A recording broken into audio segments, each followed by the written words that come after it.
que nous débutions encore dans ce temps maintenant, parce que l'adoption du programme PNR, c'est repris dans une séance extraordinaire du conseil. En plus, ce qui est exceptionnel, c'est que, comme on l'a dit aussi lors de la dernière séance régulière, mais la séance régulière de ce soir a été reportée due au référendum qui avait la semaine dernière. Donc, vraiment, un grand merci de votre présence. Tant mieux si l'information a bien circulé. Donc, on va débuter une présentation du programme PNR. Le programme PNR, ce n'est pas le budget, mais c'est bien l'annonce des investissements qu'on prévoit faire en termes d'immobilisation pour chacune des 3 prochaines années. Donc, là, ça concerne 24, 25 et 26. Puis, le budget municipal, c'est l'adoption va suivre davantage, probablement en décembre prochain. Bonsoir. Évident pour les chaises, vraiment, un grand merci. Je vais laisser les gens ici. Ah oui, oui. Je vais juste la prendre.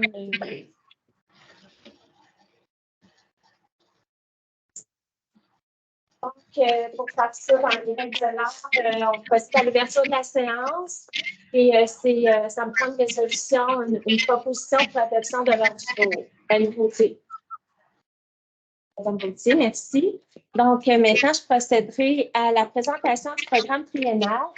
Ça serait très bien qu'on déborde du 19h, mais ça, c'est vraiment pas grave. On enchaînera ensuite. On fermera cette séance-là, qu'on enchaînera ensuite avec la séance régulière. Donc, on est bien dans le conseil municipal. En fait, on arrive au terme de notre 2e année. Puis, ce programme PNR de mobilisation, on a réussi à l'adopter ce soir, en octobre. C'est vraiment nouveau pour nous parce que habituellement, le programme PNR avait pas été adopté en même temps que le budget municipal. Mais le fait de l'adopter en amont nous permet de pouvoir être beaucoup plus efficace et plus rapide pour financer nos projets, puis également pour aller en appel d'offres. Donc, finalement, ça veut dire pouvoir réaliser nos projets plus tôt dans l'année, puis aller aussi dans une période en appel d'offres plus favorable pour nous, parce qu'on le sait, surtout dans le contexte actuel, c'est bien qu'on puisse aller en appel d'offres plus tôt dans l'année quand les entrepreneurs n'ont pas encore bouclé leur calendrier. Donc, voilà, je vous présente. En fait, vous allez retrouver le mot de la mairesse. Et ce qui est écrit dans le mot de la mairesse, c'est essentiellement ce que je viens de vous dire. Pour une municipalité, on ne fait pas exception à la règle. L'ensemble des municipalités au Québec ont un enjeu très important au niveau du maintien de leur infrastructure. C'est-à-dire qu'il faut vraiment prendre des décisions responsables et très judicieuses pour s'assurer d'investir dans le maintien et la pérennité de nos infrastructures. Donc, en fait, ça compose 70% ou à peu près de nos dépenses en investissement. Et il y a 30% qui, lui, est plus associé à des dépenses liées au développement de la ville. Donc, on le verra un petit peu plus loin en détail. Donc, la définition d'un PTI, je voulais vraiment l'expliquer, c'est vraiment notre programme pour investir dans nos immobilisations. C'est une feuille de route sur 3 ans. Puis, pour nous, en tout cas, ce programme-là traduit vraiment notre vision pour l'ensemble des projets qu'on entend réaliser à Bécancour. Il y a des petites misères.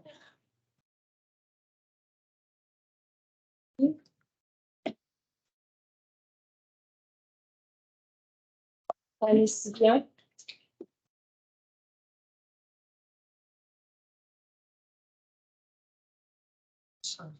Merci. Donc, vous savez, la ville, le conseil municipal est en train de refondre du plan d'urbanisme. Les travaux avancent vraiment bien, puis on devrait procéder à l'adoption d'ici la fin de l'année ou le début 2024. Mais pour s'assurer que justement, on donne des bonnes orientations à l'ensemble des promoteurs qui viennent développer chez nous, Parce que je vous rappelle, mis à part une réserve foncière que nous avons à Sainte-Gertrude, l'ensemble des terrains qui sont prêts à développer à Bécancour appartiennent à du privé, n'appartiennent pas à la municipalité. Donc, c'était important pour nous d'adopter une charte pour définir de quelle façon on voit la croissance de Bécancour, c'est-à-dire une croissance humaine et durable. Donc, les principes qu'on a vraiment évoqués dans cette charte-là, qui seront adoptés probablement la semaine prochaine et on trouvera ça disponible pour les citoyens, c'est de développer un milieu inspirant, bonifier le dynamisme de notre communauté parce qu'on a vraiment des communautés avec une grande vitalité, puis on veut maintenir et investir à ce titre et densifier notre territoire de façon respectueuse.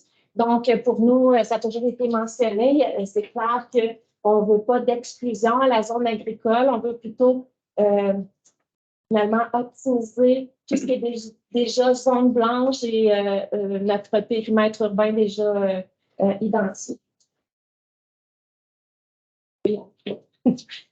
Maintenant, les grandes orientations qu'on a retenues, c'est la diversification des sources de financement, parce qu'effectivement, investir en immobilisation, comme on entend le faire, mais ça requiert quand même de grandes dépenses. Et notre souhait, c'est de venir vraiment alléger le plus possible la charge des citoyens. Donc, pour ce faire, c'est sûr qu'il va y avoir une personne dédiée à l'identification et à la recherche de sources de financement autres. On parle ici de différents programmes de subvention gouvernementale ou par le financement par des tiers, mais pour nous, c'est une grande préoccupation. Il y a également que la Ville se prépare à la croissance de ce qui arrive chez nous pour que cette fois-ci, vraiment, avec le développement qui arrive dans le parc industriel, mais qu'on puisse être gagnant, mais gagnant toujours dans un créneau de croissance humaine et durable. Et également que Bécancour soit une ville résiliente dans le sens de l'aménagement du territoire et de l'adaptation au changement climatique et aux différents enjeux qui sont liés au changement climatique. Donc, les décisions qu'on a prises dans les choix d'investissement qu'on va faire chez nous sont vraiment en lien avec ces grandes orientations. Nos priorités maintenant, je vous en ai parlé rapidement tantôt. Il y a vraiment le maintien, l'amélioration de nos infrastructures qui va composer 70 de nos dépenses. Vous savez, Bécancour, c'est un immense territoire, près de 500 km², beaucoup de routes à entretenir, à améliorer, beaucoup de réseaux d'aqueducs et d'égouts également, bâtiments municipaux. Bref, c'est vraiment notre volonté ferme de vouloir maintenir et améliorer nos infrastructures. Ensuite, il y a la bonification de notre milieu de vie pour justement garder, comme je le mentionnais plutôt, des communautés en santé et procéder également au développement du territoire et de la mobilité active. Je suis allée trop vite, là. Je pense que là, elle a fonctionné un petit peu trop. Donc, vous avez ici le programme triennal sur 3 ans qui est vraiment résumé avec les grands thèmes. Et par la suite, là, le diapo que je vous présenterai, c'est des faits saillants, des grands investissements, des grands thèmes là, qui seront concernés pour la prochaine année. Donc, au niveau des travaux publics, on entend investir en voirie pour la prochaine année 5 millions et il y aura d'autres investissements en 25 à la hauteur de 9 millions et de pratiquement 9 millions également pour 26. En hygiène du milieu, en fait, c'est l'aqueduc, traitement des eaux usées. On parle d'un investissement pour 24 de 4 482 000, presque le même montant en 25 et 7 235 000 en 26. Développement domiciliaire, on entend investir 1 886 000 en 24. 2 434 000 en 25 et 1 120 000 en 26. Pour notre milieu de vie et le verdissement de notre territoire, 3 540 000 en 24, 2 900 000 en 25 et 2 900 000 également en 26. Maintenant, plus au niveau du développement durable, lorsqu'on parle du parc immobilier, du matériel roulant, des véhicules et équipements, des investissements de 2 millions en 24, 2,8 millions en 25 et 1,9 million en 26. Pour ce qui est de nos bâtiments, il y a beaucoup de bâtiments sur le territoire de la ville de Bécancour. On parle ici des centres communautaires, des casernes, des bibliothèques. On parle également de tout ce qui est bâtiments pour les infrastructures municipales. Donc, des investissements de 4 135 000 en 24, 1 600 000 en 25 et près d'1 million en 26. Et maintenant, pour la communauté, il y aura des investissements de 1 700 000 24, 1,8 million en 25 et un montant égal en 26, 1,7 million. Au niveau de la stratégie communication et rayonnement, 95 000 qui sont investis en 24 parce que nous avons un projet très, très précis pour 24 que je vais vous parler un petit peu plus loin et un montant de 25 000 pour les années subséquentes. Pour le service incendie, 129 000 en 24, 25 165 000 et 26 600 000. La gestion des talents pour nos ressources humaines, il y aura 140 000 investis en 24, 15 000 en 25 et en 26. Et finalement, technologie de l'information et ville intelligente, 343 000 en 24, 81 000 en 25 et 100 000 en 26. Ce qui fait que ça porte nos investissements en 2024 à un montant de 23 601 285 25 600 000 et 26 25 420 000. Ce qui fait de façon globale un PTI de près de 75 millions de dollars. Donc, qui sera, oui, en partie à la charge des citoyens de Bécancour, mais aussi en grande partie, comme je le mentionnais tantôt, financé par des subventions gouvernementales ou bien l'aide financière de tiers, d'autres fonds d'aide financière. Et bien, je vous rappelle que le PTI 23 totalisait la somme de 24,6 millions. Donc, on a soustrait des investissements de 24, des faits saillants qui nous paraissaient importants de partager de façon plus spécifique. Donc, il y aura la réfection de l'aréna de Bécancour, l'aréna Roland-Faux. Donc, c'était un projet qui était déjà sur la planche à dessin depuis les 2 dernières années parce que notre aréna a vraiment besoin d'amour. Donc, il y aura changement du revêtement extérieur, entretien et modification du bâtiment et réfection de l'aire de restauration. Et ça, c'est pour un montant de un peu plus de 1 million de dollars. Également, il y aura des investissements majeurs pour des trajets plus sécuritaires. On parle ici de travaux de voirie, autant au niveau rural que urbain, et également remplacement de ponceaux, entretien de trottoirs existants, mais également confection, je ne sais pas si ça se dit pour les trottoirs, mais addition de nouveaux trottoirs pour des secteurs où il n'y a pas de trottoir ou des nouveaux secteurs résidentiels qui viendront utiliser. Donc, pour ce qui est des trajets plus sécuritaires, merci. Ce sera des investissements de 6,3 millions. Puis, de ce montant-là, il y a 740 000 qui est destiné à la mobilité active et à la sécurité de notre population sur le territoire.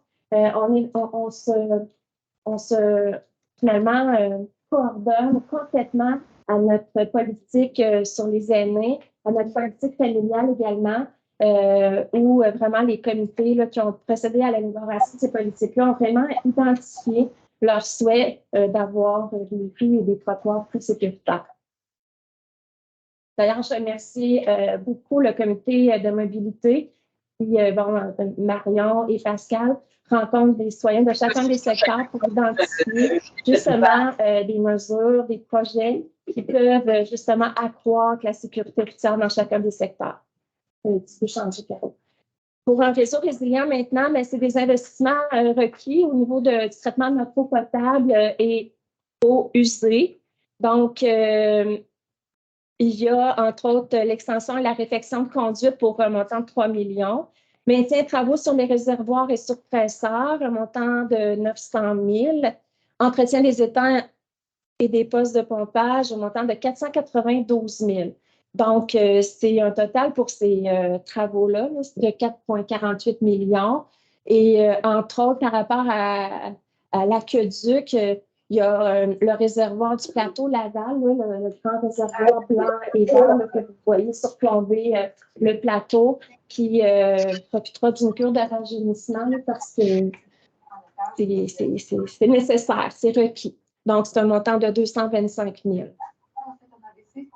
Maintenant, au niveau des véhicules et équipements, ben, je vous en parlais de façon plus générale tantôt, mais il y a le renouvellement de la flotte de camions de véhicules pour un montant de 2 millions. Maintenant, vraiment, la Ville a un plan de renouvellement planifié de ses actifs, de ses camions. Donc, à chaque année, on procédera au renouvellement d'un certain nombre de camions pour éviter de faire ça tout au même moment. C'est ça l'objectif, en fait. On procédera également en 2024 à l'achat d'habits de combat pour nos pompiers. C'est vraiment important de faire ces achats tant pour les pompiers réguliers et temps partiel.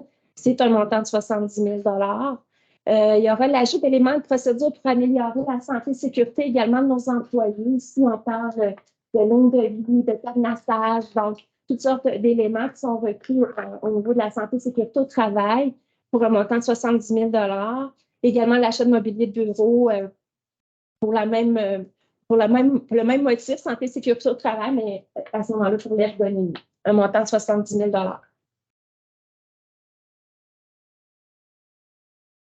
Nos bâtiments municipaux. Donc, je vous en parlais tantôt, on a énormément de bâtiments municipaux sur notre territoire. Plusieurs ont besoin d'être entretenus, améliorés. Donc, parmi ceux-là, ceux qui ben, en fait, où on veut vraiment mettre un peu plus de lumière parce qu'il y en a dans tous les secteurs de la ville. Il y a l'entrepôt municipal ici qui sert en fait de magasin pour nos travaux publics, d'entreposage de toute la signalisation et des outils liés aux travaux publics. Donc, l'entrepôt est vraiment en train de littéralement s'effondrer. Donc, c'est vraiment un investissement majeur, mais qui est vraiment nécessaire. Également, le Centre culturel La Rochelle à Saint-Grégoire qui a également besoin d'un renouveau. Donc, pour 24, c'est une étude là, qui est en cours pour vraiment définir exactement les travaux qui sont requis. Et ce qu'on souhaite, c'est débuter les travaux de rénovation en 24, mais évidemment qu'il y aura un montant en 25 également pour poursuivre cette rénovation-là. Il y a l'hôtel de ville aussi qui doit avoir une modification au niveau du système de climatisation. Il y a à peu près toutes les salles communautaires un peu partout sur le territoire, ainsi que les bibliothèques partout sur le territoire qui ont besoin d'amélioration, de réfection. Il y a le Moulin Michel, en fait, c'est un bâtiment patrimonial qui appartient à la ville de Bécancour. Donc, l'année passée et cette année, il faut investir dans ce bâtiment pour s'assurer de pouvoir le protéger, le conserver. Donc, un 150 000 qui est investi également en 24. Il y a la centrale de traitement des eaux, un 100 000 pour la réfection de la toiture. Et quelque chose qui nous est très cher, le conseil municipal, c'est un programme d'accessibilité aux personnes à mobilité réduite à raison de 50 000 par année, justement pour s'assurer que l'ensemble de nos bâtiments soit vraiment accessible à toutes les personnes de la ville. Donc, 50 000 par année. Voilà. Au niveau des communications, bon, j'en parlais tantôt, des investissements majeurs pour la prochaine année. En fait, ce qu'on souhaite, c'est que la ville communique mieux et davantage avec ses citoyens et également que les citoyens puissent également avoir un meilleur accès à sa ville, soit par la réception d'alertes sur son téléphone cellulaire ou bref, je dis alerte, mais justement, c'est ce que je ne voulais pas dire parce qu'actuellement, on a un système d'alerte, mais on veut aller au-delà des alertes. On veut également que ce système-là puisse informer, pas seulement alerter la population. Donc, actuellement, ce qu'on fait, c'est qu'on peut alerter s'il y a des déficients ou peu importe. Là, on pense à des urgences. Mais là, ce qu'on souhaite davantage, c'est de pouvoir informer pour toutes sortes d'activités qui se passent sur le territoire de notre ville et qu'on puisse même cibler en fonction de quel secteur ou même quelle zone encore plus précise serait visée. par telle ou telle autre information. Et également, on veut accéder à un programme d'innovation de ville intelligente. Donc, pour permettre aux citoyens, puis accroître du même coup la participation citoyenne, permettre aux citoyens de pouvoir émettre leurs commentaires, leurs suggestions sur une panoplie de projets qui se passent à la ville. Donc, un échange beaucoup plus facile avec votre ville. Donc, c'est pour ça que pour la prochaine année, en plus de refondre complètement le site web de la ville et de Tourisme Bécancour, les investissements requis sont à la hauteur de 170 000 $. Également, pour bien recevoir et accueillir nos futurs citoyens, bien, des infrastructures pour les développements domiciliaires sont à venir. Il y a plusieurs secteurs, mais le plus grand secteur l'année prochaine qui est visé, c'est Sainte-Gertrude, parce qu'on a, comme peut-être vous le savez, il y a une réserve foncière à la ville qui, je vous mentionnais d'entrée de jeu, c'est à peu près le seul terrain qui nous appartient. Ben, il se trouve à Sainte-Gertrude. On ne pouvait pas développer cette réserve-là tant et aussi longtemps que les travaux d'aqueduc et d'égouts n'étaient pas faits, ce qui devient quelque chose fait avec cet automne. Donc, la prochaine étape pour nous maintenant, c'est de pouvoir développer cette réserve foncière et de pouvoir procéder à l'aménagement pour justement rendre des services publics, puis aménager les rues et pouvoir vendre les terrains pour que finalement ce secteur-là, cette réserve-là puisse se développer.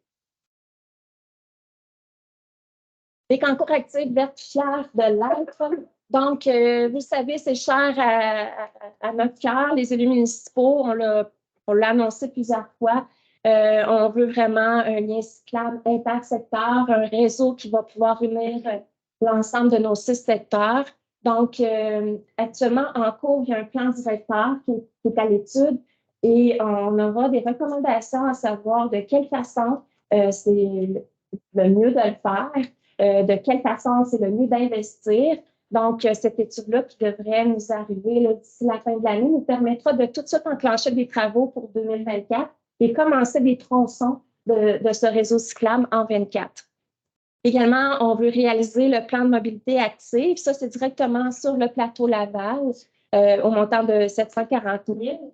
Dans le fond, le plateau Laval, c'est pour faire le lien entre le boulevard Bécancour et la nouvelle école qui va se construire là, tout près justement du réservoir dont je vous parlais tout à l'heure. Il y a également un lien qui doit se faire entre le quartier Le Méro, qui est le nouveau quartier, qui est tout de suite à la droite du pont La Violette, quand vous descendez du pont La Violette. Donc, pour sécuriser justement la circulation des piétons, des vélos entre ce quartier et le village de Saint-Grégoire, il y a un investissement qui sera fait. Au niveau du développement durable, verdissement et végétalisation d'espaces publics. Donc, les espaces publics, on peut penser à des stationnements comme un stationnement d'hôtel de ville où on veut vraiment finalement verdir, imperméabiliser nos grands stationnements qui sont des îlots de chaleur.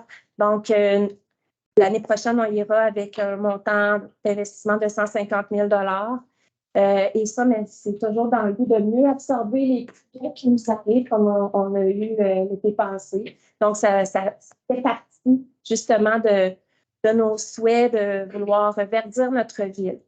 On veut également procéder à l'aménagement des entrées des cœurs villageois. Donc, tout ne se fera pas dans une seule année, mais l'an prochain, on veut investir 120 000 $ pour avoir les entrées de chacun des cœurs villageois. Valorisation d'un bassin de rétention et on poursuit dans la conversion d'éclairage de notre réseau d'éclairage public et on procédera également à l'ajout de bornes électriques.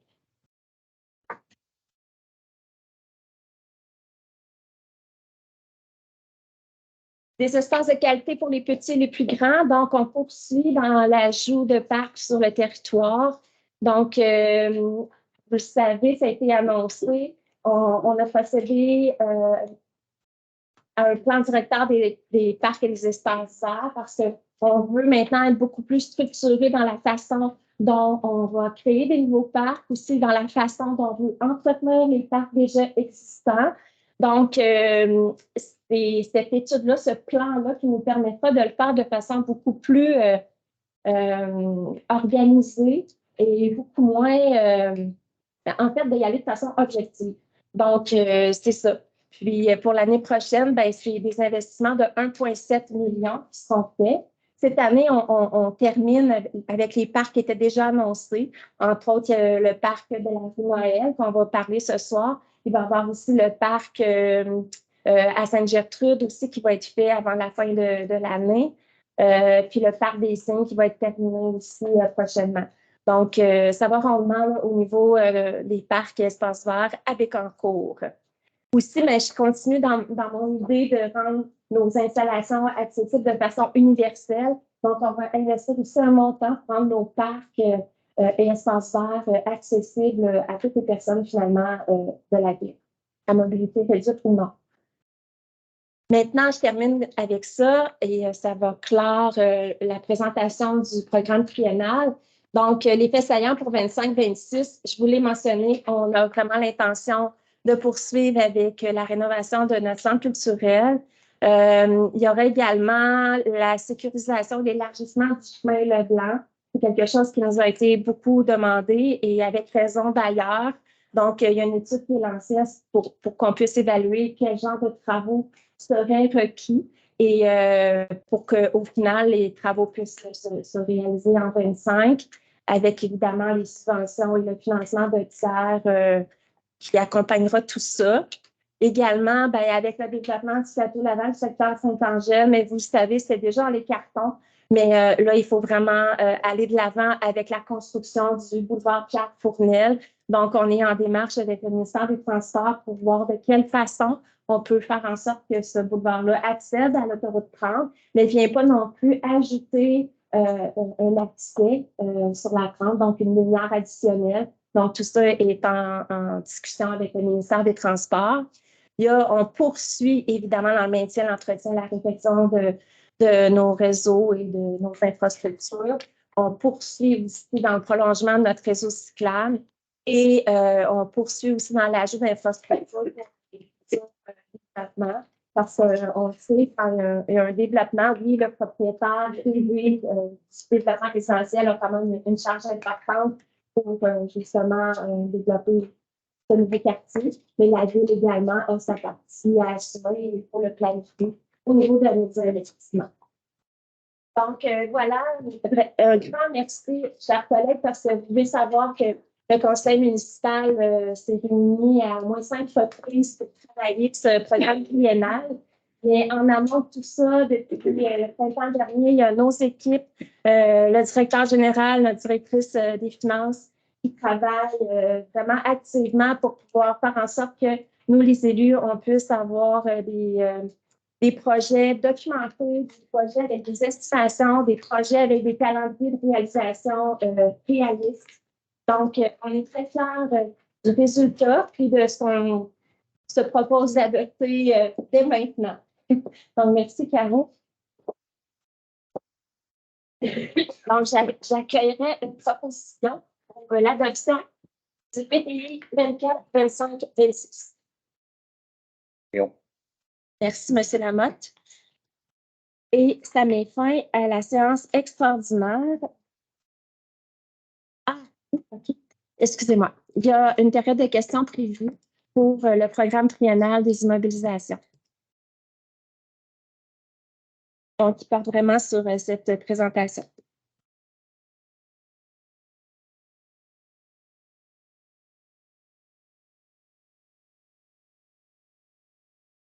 Je suis content de voir cette présentation, mais m'importe, c'est les terrains qui vont être disponibles à Saint-Gertrude prochainement pour les citoyens.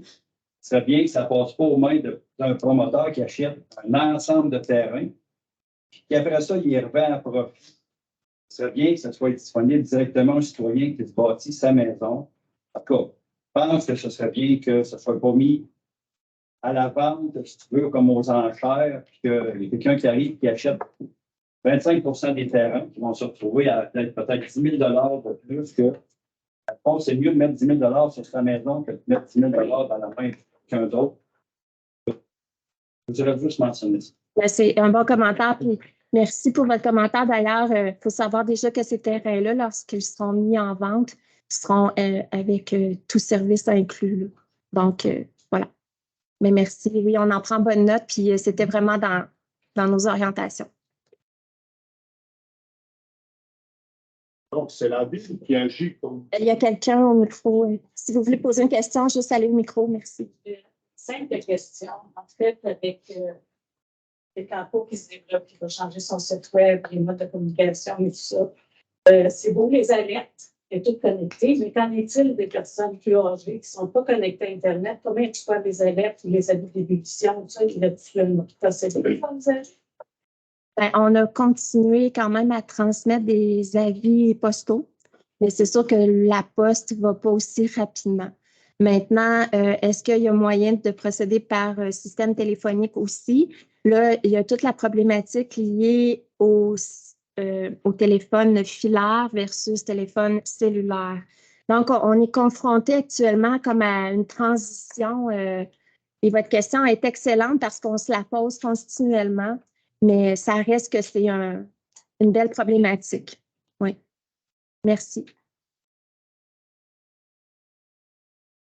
Bonsoir. Ma question, c'est à Sainte-Gertrude, c'est la ville qui agit donc comme promoteur pour la vente des terres. Oui. Jusqu'à preuve du contraire, oui. Et juste pour information personnelle, il y a combien de terrains qui vont être déployés? 16. 5. 16. 16, OK. Oui. Je pense que j'ai manqué quelque chose. Dans le plan triennal, j'avais mis en 2024 un investissement de 740 000. Là, on parle de 1,3 million. Oui, en fait, pour la réserve foncière de Sainte-Gertrude, c'est 1,3 million. Mais de ce 1,3, il y a 740 000 qui sont prévus en 2024.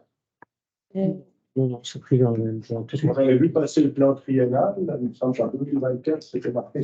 En fait, on a dans les faits saillants que j'ai soustraits, Sainte-Gertrude, pour C'est 24. Tout est en 24. tout est en 24, puis c'est 1,3 million. 1,3 million. Oui. En 2024. Oui, oui. Et puis toujours, les infrastructures sont payées par une carte spéciale. Ça fonctionne toujours de même. Non. Oui. Non. Parce que Non. Non, c'est pas général. dans le cours, il y avait une carte spéciale pour payer les études. Ça ne fonctionne plus comme ça.